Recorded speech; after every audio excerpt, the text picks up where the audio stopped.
George Orwell's Animal Farm takes place at an unspecified time on a British farm near Willingdon, a town that is mentioned only in passing. The farm is first called Manor Farm, later named Animal Farm, and finally Manor Farm once more. The narrator in the novel functions as a storyteller telling a fable.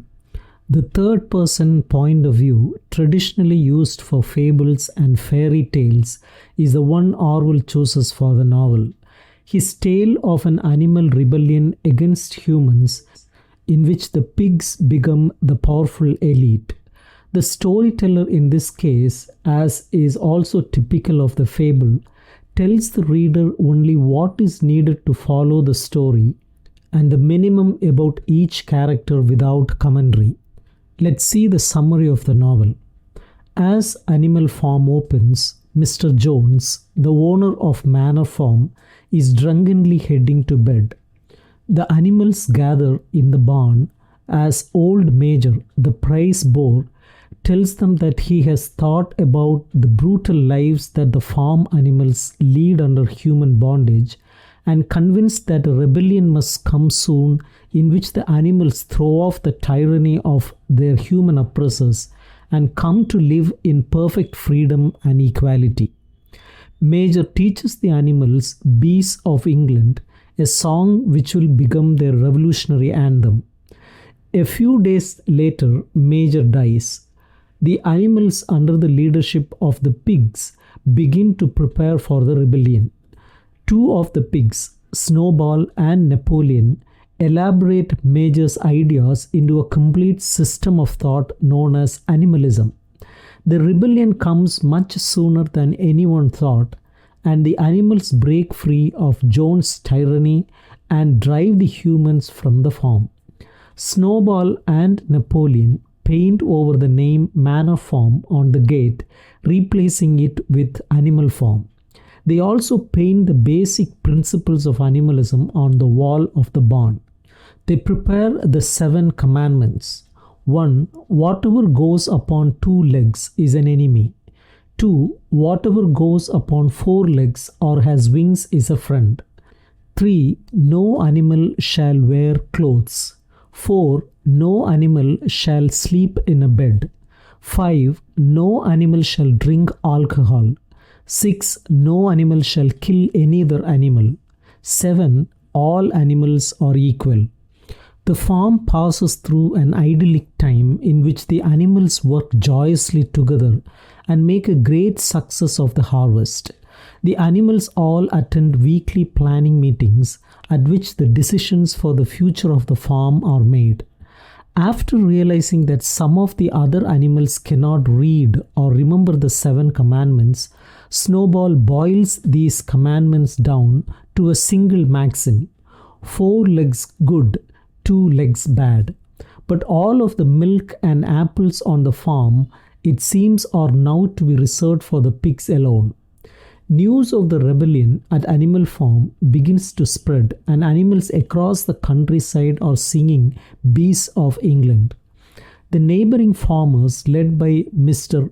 Pilkington of Foxwood and Mr. Frederick of Pinchfield Farm, attempt to retake Animal Farm by force. The animals, led by Snowball, successfully fight off the invaders in what comes to be known as the Battle of the Cowshed. Snowball is decorated as an animal hero first class. Snowball and Napoleon fight a number of battles over policy, culminating in the controversy over a windmill which Snowball has designed and thinks should be built on the farm. Napoleon argues that the animals need to concentrate on food production. As the debate reaches fever pitch, Napoleon calls in 9 dogs which he raised to be loyal only to him. The dogs chase Snowball from the farm. Napoleon declares an end to the planning meetings. Squealer, another pig who serves as Napoleon's functionary, convinces the other animals that Snowball was a criminal. A few days later, Napoleon declares that the windmill will be built after all, and the Squealer explains that the idea had belonged to Napoleon from the beginning. but that Snowball had stolen the plans. The animals' workload is repeatedly increased throughout the following year as construction begins on the windmill. Napoleon announces that the farm will begin trading with the neighboring farms, which seems to violate one of the early resolutions passed by the animals. But Squealer convinces them otherwise. The pigs, moreover, have moved into the farmhouse, and it is rumored that they are sleeping in the beds. The animals check the barn wall vaguely, remembering an injunction against this, but the commandment says that no animal shall sleep in bed with sheets. When the windmill is knocked down during a storm, Napoleon blames its destruction on Snowball and pronounces a death sentence on this traitor. The animals begin the laborious process of rebuilding. Rumors begin to fly that Snowball is sneaking into the farm at night, causing small bits of mischief. Moreover, it is asserted that certain of the animals on the farm are in league with Snowball. Napoleon orders a full investigation. A meeting is held in which the animals are invited to confess their connections with Snowball. All the animals that do confess are promptly ripped to pieces by Napoleon's dogs. The others are shocked at such bloodshed and try to comfort themselves by singing Bees of England, only to be told that the song has now been abolished. In the days after the purges, the animals seem to recall a commandment prohibiting the killing of animals. But when they check the barn wall, they discover that it reads, "No animal shall kill any other animal without cause." Napoleon bargains to sell Mr. Pilkington a pile of timber. The animals do not trust Pilkington, but they prefer him to Frederick, who it is whispered is torturing his animals. In fact, Napoleon declares Frederick to be an enemy of the farm. But several days later, it is announced that he has sold the timber to Frederick, and now Pilkington is the enemy. Frederick fools Napoleon by giving him forged banknotes for the timber, and with a group of men attacks Animal Farm and destroys the windmill. Squealer, however, informs the animals that the battle was a victory for the animals. Shortly after, the pigs discover a case of whiskey in the basement of the farmhouse, and a celebration is heard throughout the night. The next day, it is announced that Napoleon is near death. When he recovers, the animals discover that the commandment which they thought said that no animal should drink alcohol in fact reads, "No animal shall drink alcohol to excess." That winter, rations are repeatedly reduced on the farm for everyone but the pigs.